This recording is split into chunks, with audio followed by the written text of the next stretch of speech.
A sculpture project slated for San Pedro Creek Culture Park is on hold now for a second time. The park's been open since May, but without a sculpture as the focal point of the plaza. Let's bring in Eyewitness News reporter Vanessa Croix. And Vanessa, why haven't the Bexar County Commissioners decided on a sculpture yet? Well, Deb and Jeff, the first design was going to cost the county twice the amount budgeted for the project.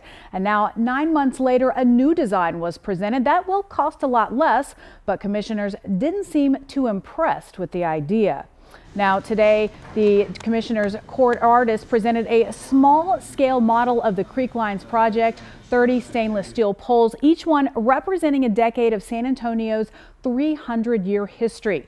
And last May, commissioners turned down the plethora sculpture. It was estimated to cost over $1 million, exceeding the budget by almost $10,000. The Creek Lines project would cost a lot less, estimated at just over $400,000, but commissioners didn't seem to be on board with the idea.